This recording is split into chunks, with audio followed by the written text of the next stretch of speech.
Bueno, comenzamos con la clase de ácidos nucleicos. La clase de ácidos nucleicos pertenece a la unidad 6 del programa.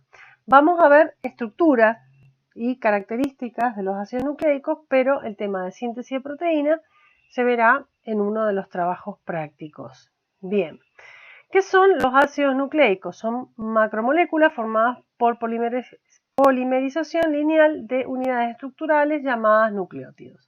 O sea que volvemos a ver acá otra vez polímeros, como estudiamos en proteínas y en glúcidos. Así que aquí tenemos otra vez la misma situación en la cual tenemos que aprender primero cuáles son esas unidades estructurales que van a formar cadenas. Las funciones de los ácidos nucleicos son el almacenamiento y la transmisión de la información genética, es decir, todo lo que nosotros heredamos está guardado dentro de estas moléculas. Existen dos tipos principales, que son el ácido ribonucleico y el ácido desoxirribonucleico. Se los suele representar al ácido ribonucleico como ARN o también lo pueden escuchar como RNA, y ácido desoxirribonucleico representado como ADN o DNA. Dentro de los ARN hay un montón de tipos, pero bueno, nos vamos a centrar solamente en el mensajero, transferencia y el ribonucleico.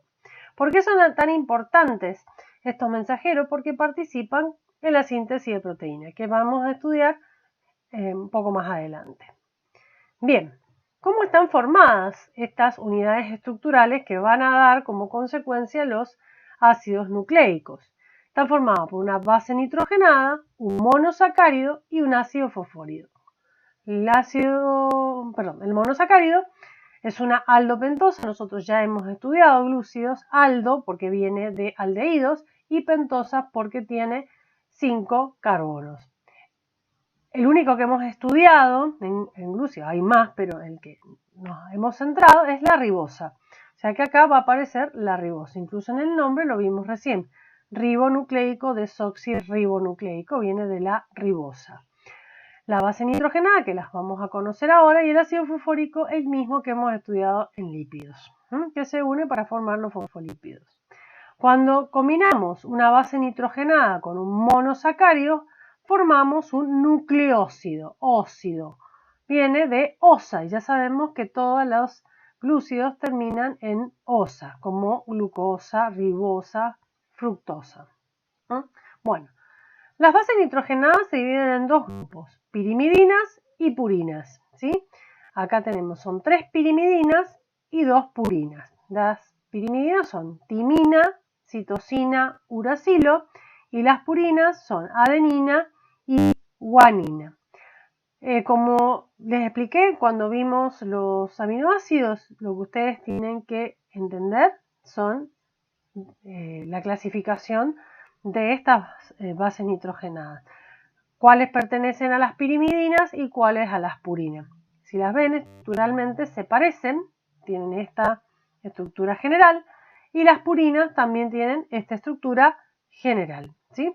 Estas bases nitrogenadas se unen a el azúcar, que puede ser ribosa o desoxirribosa. Y acá tenemos la representación de ese nucleócido, donde tenemos la base nitrogenada, que la tenemos aquí arriba, y aquí tenemos el azúcar.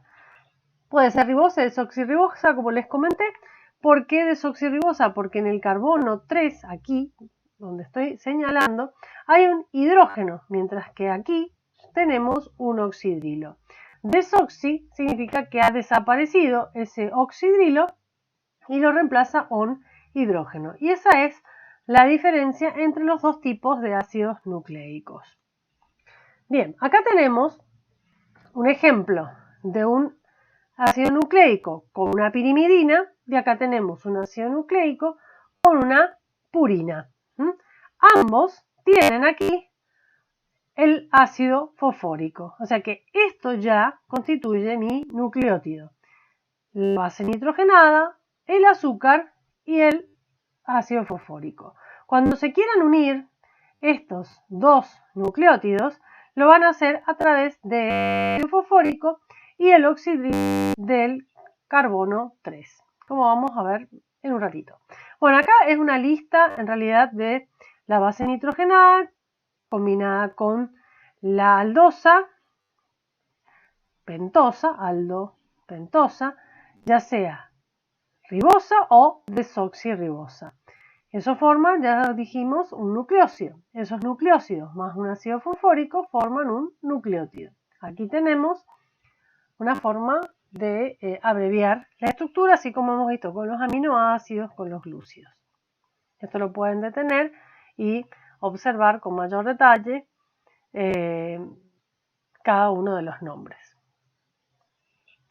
Bien, aquí tenemos dos nucleótidos, como me doy cuenta porque veo los azúcares, con sus bases nitrogenadas cada uno, en este caso tiene una pirimidina y este tiene una purina, y acá tenemos los ácidos fosfóricos, con la particularidad que este ácido fosfórico es el que forma la unión o puente entre los dos nucleótidos. ¿Cómo se produce esa unión? Así como hemos visto con el enlace peptídico y el enlace glucosídico. Se forma entre el oxidrilo del carbono 3 y el ácido fosfórico del carbono 5, obviamente de uno y del otro. Por ejemplo, en este nucleótido que tenemos arriba, el oxidrilo del carbono 3 se ha unido al grupo fosfato proveniente del ácido fosfórico del carbono 5 del otro nucleótido que tenemos aquí. Y se forma un enlace fosfodiéster. Este tipo de enlace ya lo hemos visto en los lípidos, ¿sí? Es como un grupo éster doble, el fosfodiéster. Y aquí tenemos la unión entre los nucleótidos. Siempre va a quedar un extremo de ácido fosfórico y un extremo de oxidrilo en el otro lado. Esto es muy semejante a lo que tienen en las proteínas con los amino terminal y los carboxilo terminal. Acá no se llaman así, acá se llama extremo 5' y extremo 3'. Todo extremo 5' es un grupo fosfato. Todo extremo 3' es un grupo oxidrilo. Y esta es una forma de resumir. Quedado libres son las bases nitrogenadas, que las tenemos representadas acá. Acá tenemos 4. Adenina, timina, citosina. Tenemos 4 grupos fosfatos que hacen de puente entre nucleótidos. Y acá tenemos el oxidrilo que espera poder combinarse con otros. Lo mismo pasa con los fosfatos del otro extremo. Entonces, cuando se lee la secuencia, se lee de 5' a 3'. Así como en las proteínas, se lee desde el amino terminal al carboxilo terminal. Bien, acá tenemos una ciclación, ¿sí?, de los ácidos nucleicos entre sí, como ocurre, por ejemplo, con los glúcidos. Acá lo que ha ocurrido es que el mismo fosfato se ha combinado con el oxidrilo del carbono 5. Recuerden que acá los azúcares tienen libre un grupo oxidrilo. Entonces pueden cerrarse y formar como un anillo. Es como el perro que se persigue la cola. Bueno, acá se ha ciclado. Entonces son compuestos nitrogenados, ácidos nucleicos ciclados. Entonces este es el ejemplo de adenosina monofosfato 3,5 cíclico. Para abreviar, para que no sea tan largo el nombre, se lo llama AMP cíclico, porque es adenosina, por eso la A, monofosfato porque es un solo fosfato, y la C significa que está ciclado, o sea que está encerrado así. O sea que existen estos compuestos en nuestro organismo. Después tenemos el adenosin trifosfato o ATP, que nosotros ya lo conocemos. Cada vez que hablamos de energía hablamos de ATP. Está formado por adenina, por ribosa y 3 grupos fosfatos unidos. Por eso es trifosfato. Esta es la forma esquemática. Si quisiéramos hacer estructural, este grupo fosfato estaría unido a 2 más por enlace fosfodiéster. Entonces tenemos la adenosina trifosfato. Ustedes hasta ahora la han sentido nombrar como ATP, pero no conocían la molécula. Entonces esto es la representación esquemática del ATP. Bien, las bases nitrogenadas que forman los ácidos desoxirribonucleicos, desóxidos, que van a formar el ADN, son adenina, timina, citosina y guanina, representadas con la primera letra de su nombre. El azúcar, como es un ácido desoxirribonucleico, va a ser desoxirribosa. Y se forman parejas. Nosotros hasta recién hemos visto cómo se unen el grupo fosfato con un grupo alcohólico. Ahora vamos a ver cómo se combinan las bases nitrogenadas, porque los ácidos desoxirribonucleicos forman dobles cadenas, no una sola cadena, están en paralelo, ¿sí? Más allá de la combinación formando cadenas individuales, se forman cadenas en paralelo. Nosotros tenemos acá cómo se combinan la adenina con la timina. Volviendo un poquito para atrás, acá nosotros teníamos la pirimidina y la purina solas, ¿sí? Las que se combinaban eran los azúcares entre sí a través de los oxidilos y los grupos fosfato. Ahora vamos a ver cómo combinan estos dos. Acá tenemos una sola cadena. Entonces vamos a ver la cadena que se forma en paralelo, como si fuera una escalera. Bueno, entonces se forman de esta manera. Siempre una purina con una pirimidina, ¿sí? Pero no todas contra todas, sino que, por ejemplo, la adenina se une con la timina y la guanina con la citosina, pero no se unen la adenina con la citosina ni la guanina con la timina. Siempre es AT y GC.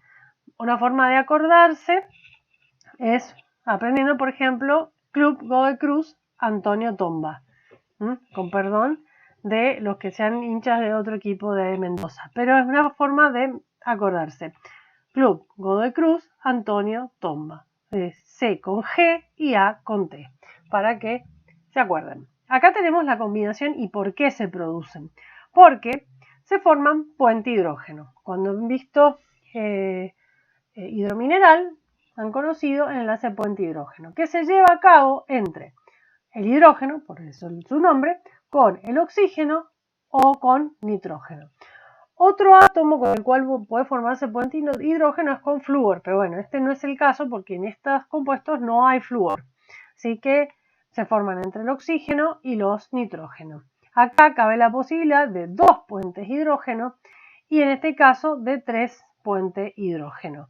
Entonces estas uniones, que son uniones intermoleculares, lo que permiten es hacer la cadena paralela. Tenemos acá dibujada.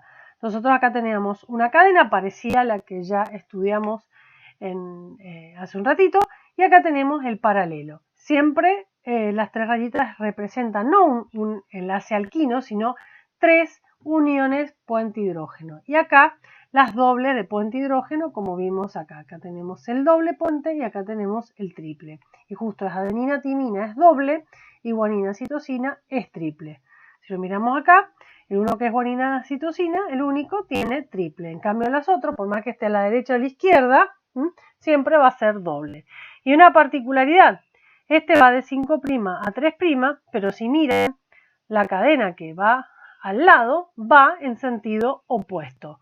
Por eso se dice que las cadenas son antiparalelas, porque una va en una dirección y la otra va en otra. ¿Por qué? Porque el extremo 3' de este lado está abajo y el extremo 3' acá está arriba. Lo mismo pasa con los fosfatos. Acá en el 5' está arriba y aquí está abajo. El grupo fosfato y los grupos oxidilos son solubles en agua.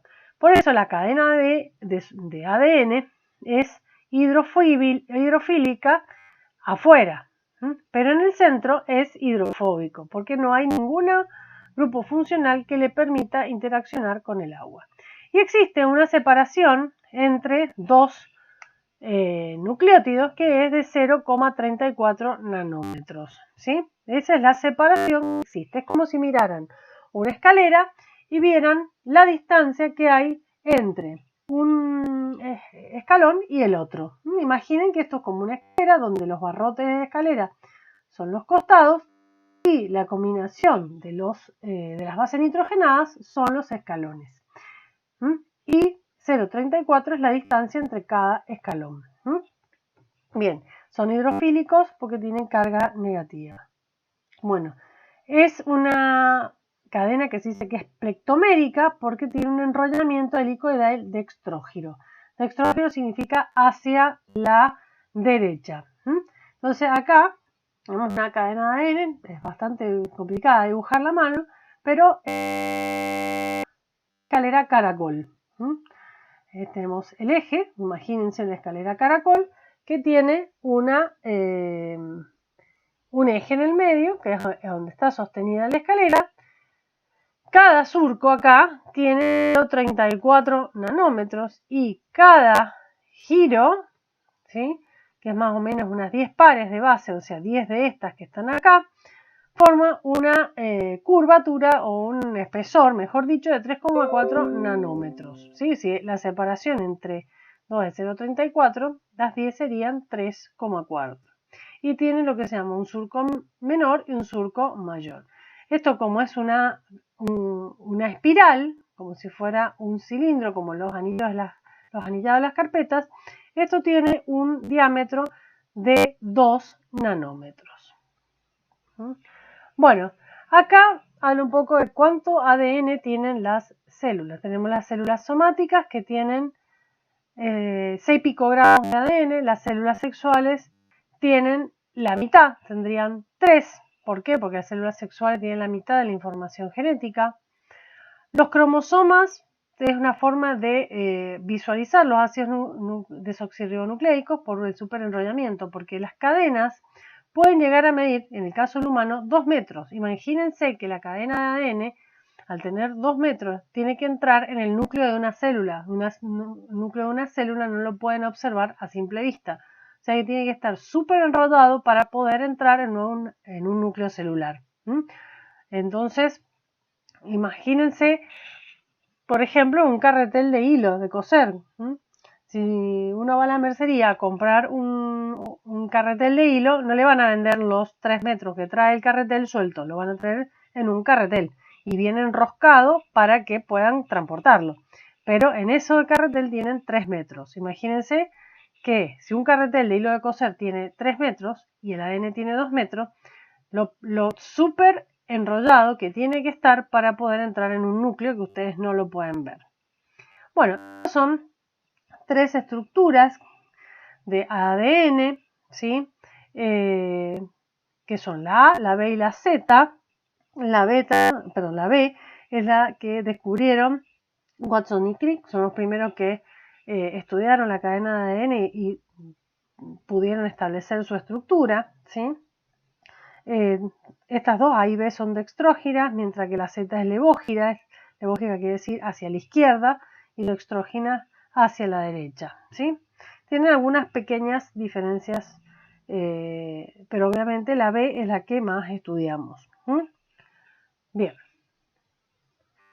Como les dije, tiene que estar súper enrollado. Esos 2 metros tienen que estar metidos dentro del núcleo. Entonces lo tenemos que enrollar.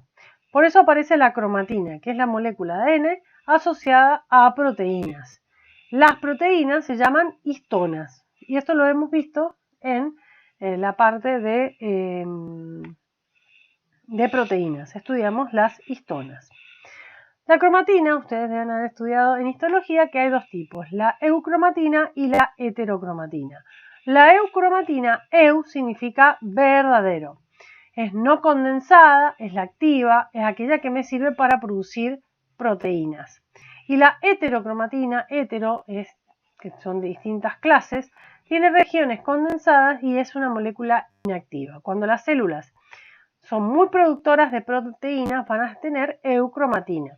Cuando las células ya no van a sintetizar proteínas, se va a producir la heterocromatina. La cromatina se visualiza en interfase, porque hay otra estructura que la vamos a ver un ratito que se llama cromosoma, y eso solamente aparece cuando la célula se va a dividir. Bien. Acá sale cuánto ADN tiene cromatina tiene una célula haploide y una célula diploide. Las haploides son distintas son las somáticas, las haploides, Las diploides son las somáticas y las haploides son las sexuales. Las sexuales recuerden que tienen la mitad, ¿sí? La de las gametas, y la diploide tiene el número normal de cadenas de ADN. Hay moléculas que pueden ser poliploides, pueden tener 4N, 8N. N es la cantidad de ADN que tiene una especie. Bueno, vamos a ese superenrollamiento para formar la cromatina. Esto que está en rojo, ¿sí? Es la representación de la cadena de ADN, ¿sí? Doble hélice. Y estas que están acá son las histonas. Son las histonas, que son 8. Que están formadas por, perdón, no son 8. Tenemos la histona 1, que es la que estabiliza toda esta estructura, y tenemos, sí, son 8 más una 9. Y una, no son 8 histonas, tenemos una que se llama H1, H2A, H2B, 3 y 4. Son 5. Nada más que 2 y 2 de estas forman este octámero. Octámero viene de 8, por eso me confundí. 8. Tenemos asociada 8 histonas y la H1 la estabiliza. Entonces da casi 2 vueltas, da 1,75 vueltas, es casi completa y se va enroscando. Acá en negro, estos circulitos negros, esta de perfil sería la histona, formando estos octámeros, y acá van enroscándose. Cuando esto se enrosca va formando como una estructura cilíndrica que se le llama fibra de 10 nanómetros. 10 nanómetros porque es el diámetro de la estructura que forma esta fibra. Cuando se asocia la histona que forma ese octámero junto con la hebra enrollada, se llama nucleosoma, ¿sí? Es una nucleoproteína. Esto se va a seguir superenrollando para formar una fibra de 30 nanómetros, una de 300 nanómetros, 700, hasta 1400 nanómetros, donde ya tenemos la estructura de los cromosomas. Los cromosomas, entonces, son un superempaquetamiento de cadenas de ADN. Cada cromosoma tiene una cadena de ADN. Por eso la teoría unimémica. Adentro tenemos todo superenrollado. ¿Sí? ¿Cómo está formado un cromosoma? Por un brazo largo, un brazo corto en general, unidos por un centrómero, ¿sí? El extremo, ¿sí? Se le llama telómeros. Tiene bandas claras, bandas oscuras, que son las que representan las partes que no transcriben y aquellas que dan origen a las proteínas. Los genes son los que dan origen a cada tipo de proteína. Telómero, telo significa final, meros, parte final. Tenemos distintos tipos de cromosomas, metacéntricos, submetacéntricos, acrocéntricos y telocéntricos, ¿sí? Dependiendo del largo de los brazos. Cuando los brazos son iguales, se llama metacéntrico. Cuando uno es más cortito que el otro, se llama submetacéntrico. Cuando el brazo corto tiene estructuras que se llaman satélites, se llaman acrocéntricos, y cuando no tienen brazos cortos, se llaman telocéntricos. Esto no lo tenemos nosotros, los humanos no tenemos. Acá tenemos la representación de esto, es un cromosoma que cuando se divide, cuando se duplica el material, cuando tenemos la separación de las dos hebras, tenemos las cromátides hermanas. O sea, podemos tenerlo así o podemos tenerlo así. Entonces, cuando se divide tenemos las cromátides hermanas. Acá tenemos cromosomas homólogos cuando nosotros tenemos 2 de cada uno, porque uno pertenece a la madre y otro al padre. Entonces, estos son 2 cromosomas. Estos dos, como son iguales, se los llama cromosomas homólogos. Y cuando los comparamos con otra pareja, uno con uno, a estos dos se los llama cromosomas heterólogos. Los cromosomas solamente se pueden ver durante la mitosis o la meiosis. Acá lo que tenemos es un cariotipo. Un cariotipo es el mapeo o la fotografía de todos los cromosomas, en este caso de humano. Estos son cromosomas reales, así se ven. Acá lo que tenemos es un par de cromosomas homólogos y acá tomamos al azar cualquier par y estos serían cromosomas heterólogos. Si observan, todos están en pares, menos estos dos, porque estos son justamente X e Y. Si tuviéramos, este caso es un macho o un hombre, y si tuviéramos dos de estos, serían una hembra o mujer, para que tengan en cuenta lo que es el cariotipo. Bueno, esto es un poco de los alelos, ¿sí? Acá tenemos cromosomas homólogos, ¿sí? En parejas. Podemos tener dominantes o recesivos. ¿Qué significa dominante? Con que basta uno solo de ellos para poder transmitir la herencia. Los recesivos tienen que estar ambos alelos, o sea, ambos, uno de cada uno, para que fuera expresado. Entonces los alelos es cada una de las formas alternativas que se presenta un gen. Los individuos diploides tienen dos alelos de cada gen, o sea, tenemos dos copias. Y están en el mismo lugar, locus. Locus es el lugar donde está la información. Un gen es un segmento de ADN que contiene la información necesaria para su expresión. Ocupan un lugar determinado del cromosoma llamado locus. Estos que se ven como barritas en negro son los locus y representa cada uno un gen. Cada gen va a dar origen a una proteína que da una cierta característica. Los alelos pueden ser dominantes o pueden ser recesivos. En general, todos los alelos dominantes se los representa con una letra mayúscula y todos los recesivos con una letra minúscula. Como tenemos acá, estas dos letras R para una cierta característica están en mayúscula y acá tenemos dos letras minúsculas. Es decir, que estos son individuos que tienen la misma información dominante en sus dos cromosomas, este tiene la información recesiva en sus cromosomas y este tiene 1 y 1, positivo y negativo. Entonces, cuando tienen igual información se dicen homocigotas. Cuando tienen diferentes se llaman heterocigotas. Y son dominantes porque tienen las letras mayúsculas, o sea que son los que siempre se van a manifestar. Entonces tenemos los homocigotas dominantes o también pueden ser heterocigotas dominantes, porque basta con que tenga una de las características dominantes para que pueda manifestarse. Pero los recesivos necesitan tener los dos en recesivo porque si no, no podría manifestarse. Por eso tienen que ser siempre homocigotas los recesivos. Bien, esta es la parte de la función en sí del ADN. Entonces tienen distintas etapas. Ustedes durante el ciclo celular han estudiado la fase G0, G1, S, G2 y la mitosis en sí. Entonces, cada vez que el ADN se copia a sí mismo, o sea que generamos dos cadenas de ADN, se le llama fase S dentro del celular y el fenómeno se llama replicación. En el caso de la fase G1, lo que hace el ADN es transcribirse, como si fuera una copia, ¿sí? Pero no va a ser una copia como ocurre en la replicación, sino que es una copia de ARN. El ADN permanece en el núcleo y la molécula de ARN se va hacia el citoplasma para que ésta sea traducida y vaya a formar proteínas. Bien, entonces, el fenómeno que transforma el ADN en ARN se llama transcripción. Y cuando el ARN va a producir proteínas, se dice que se traduce es la transcripción.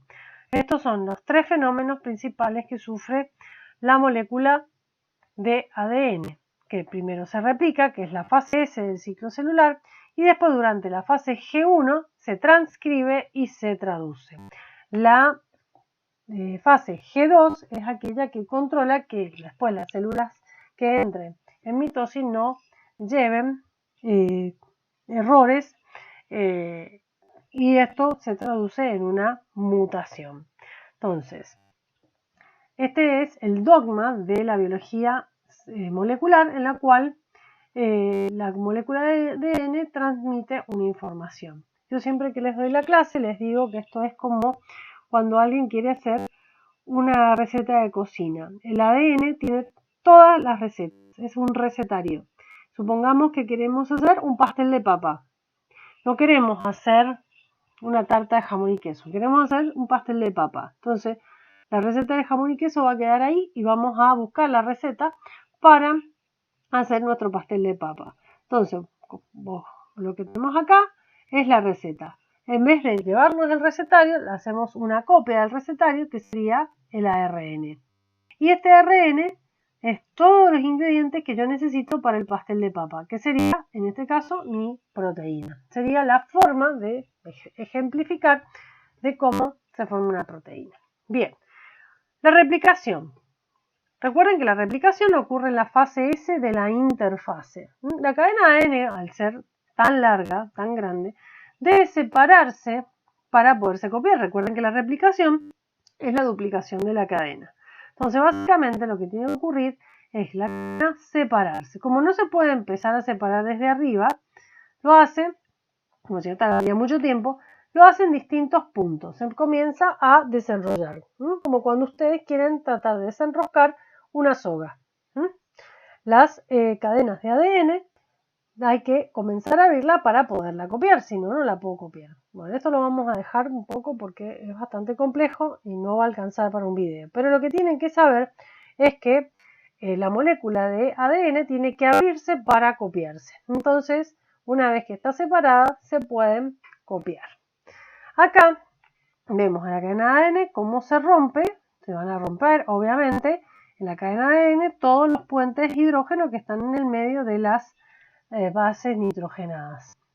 Entonces tenemos esta cadena que tenemos sus nucleótidos, sus bases nitrogenadas complementarias. Recuerden que siempre adenina con timina y citosina con guanina. Se rompen acá y cada una va a servir de molde para copiar a la otra. Sirve. Acá, si nos centramos acá, tenemos la cadena antiparalela. Se rompe acá. Este pedacito es el mismo que tenemos aquí arriba. Y este pedacito es el mismo que tiene acá abajo. Entonces, las enzimas que participan en la replicación lo que van a hacer es pegar nuevos nucleótidos que van a ser complementarios a esas cadenas que eran iniciales. Por eso se dice que es una replicación semiconservadora, porque cada doble hélice conserva una hebra original, o sea que esta va a estar repartida en dos moléculas. Después, cuando esta se divida, vamos a tener también en estas moléculas una copia de la original con la nueva. O sea que cada cadena, cuando se replica, tiene una parte de la original y una nueva estructura. Así que podemos partir de una molécula y al final podemos tener, por ejemplo, 4. Esto es lo que se hace en la PCR o la reacción de la polimerasa en cadena. Lo que se hace es amplificar la cantidad de ADN. O sea que yo de una moleculita puedo obtener un montón. Esto puede incluso continuar y sintetizamos más moléculas. Bien, ahora vamos a ver los ácidos ribonucleicos, como el ARN, ribosomal, transferencia, mensajero, como tenemos aquí. Bien, es una sola cadena. La diferencia con el ADN, que el ADN es una doble cadena y por eso se dice que es bicatenario y este es monocatenario. Puede formar una pseudohélice porque esto, como cuando tienen una soga suelta, se empieza a enredar entre sí, ¿sí? En la misma molécula. Miren, las bases nitrogenadas tienen una distinción. En vez de timina tenemos uracilo. Todas las moléculas de ARN tienen uracilo. Reemplaza la timina por uracilo. Y el azúcar no es desoxirribosa, es ribosa. ¿Cómo serían las relaciones? Siempre es una purina con una pirimidina. Acá la adenina, en vez de ser timina, es uracilo. La guanina y la citosina siguen igual. Bueno, esta es el camino que sigue el ARN mensajero. Recuerden que el ADN tiene toda la información y yo quiero una sola en particular proteína. Entonces transcribo la información al mensajero y la información va a ir desde el núcleo al citosol. Este ARN mensajero se va a encontrar con los ribosomas en el retículo endoplásmico rugoso para la síntesis de proteína. Cada uno de los ARN de transferencia va a llevar un aminoácido. Lo que hace el ARN es llevar la información para qué tipo de aminoácido va a formar nuestra proteína. Entonces recuerden que el que hace todo el camino es el ARN mensajero, con esto que vimos al principio. Y el retículo endoplásmico lo esperan los ARN de transferencia, que tiene esta formita extraña, pero bueno, ¿qué es lo importante? Que acá en un extremo tiene el aminoácido y en una parte tiene lo que se llama anticodón. Esto es el que tiene la secuencia que va a reconocer la que trae el ARN. El ARN trae la información del núcleo.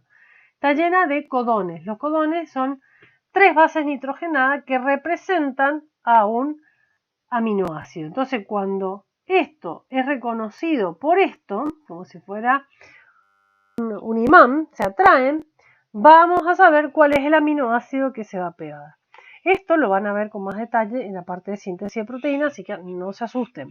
Esto lo van a ver de nuevo. Entonces, esto es la representación de una molécula de ARN transferencia. Bueno, el ARN ribosomal es el que va a formar las unidades estructurales de los ribosomas.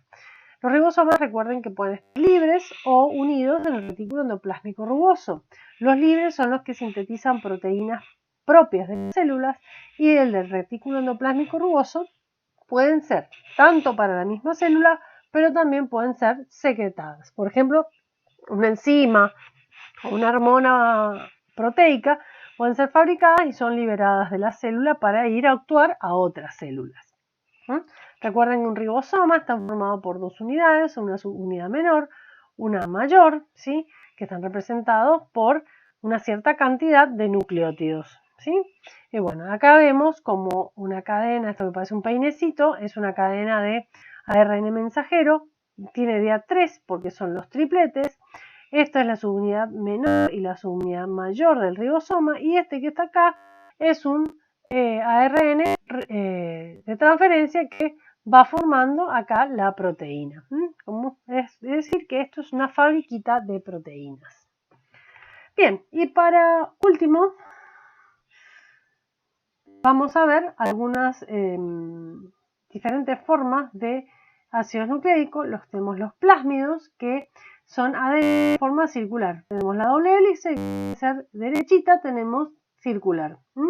¿Y quién lo tiene? Las procariotas y las mitocondrias. ¿Qué son los procariotas? Las bacterias. Básicamente las bacterias tienen ADN circular. Es mucho más pequeño, obviamente, que la que tiene los animales superiores. Y en las mitocondrias también tenemos ADN y es de forma circular. Las mitocondrias que tenemos en nuestras células. Tenemos los bacteriófagos.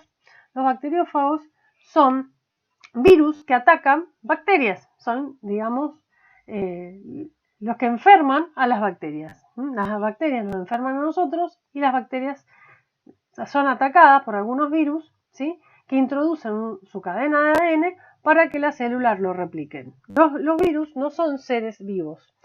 Lo único que los puede asemejar o acercar a los seres vivos es porque tienen cadenas de ADN o de ARN. Pero como no se pueden reproducir porque no son seres vivos, necesitan, para poderse reproducir, hacer una duplicación de su molécula de ADN. Para eso necesitan otra célula que tiene toda la maquinaria para poderlo hacer. Entonces, lo que es un bacteriófago, que parece una arañita, se une a las paredes de la bacteria, le introduce su ADN, lo copia y después la bacteria puede morir o no y se liberan las copias de ADN que tiene y siguen los bacteriófagos para ir a atacar a otros microorganismos. Lo mismo pasa con una gripe o con cualquier infección viral. Nosotros nos contagiamos de gripe, entonces tenemos un ciclo de 7 días en el cual tenemos que estar en reposo para que el virus no pueda avanzar. Entonces cumple su ciclo en nuestro cuerpo y después nos curamos. Lo mismo hace en la bacteria. El caso de los retrovirus, ¿sí? Como el ejemplo de la gripe, es porque en vez de tener cadenas de ADN, como tenemos acá, que dice que introduce ADN, lo que tiene es ARN. Entonces, ¿qué tiene que pasar para poder multiplicarse un virus? Necesita inyectar o inocular con el ARN viral, hacer una transcripción inversa, porque recuerden que la transcripción va de ADN a ARN, en este caso va de ARN a ADN. Este ADN utiliza toda la maquinaria de duplicación del ADN y después transforma ese ADN que tiene ya la información viral en ARN viral. Y esto va a seguir su camino y va a tomar parte de la membrana celular del virus, del huésped, la célula de nosotros, y va a seguir contagiando, seguir transmitiéndose. Bueno, entonces estos son los 3 conceptos que queríamos para terminar esta clase. Bueno, síntesis de proteínas, van a poder ver un poco más de lo que hemos visto un poco rápido, de lo de que es transcripción y traducción.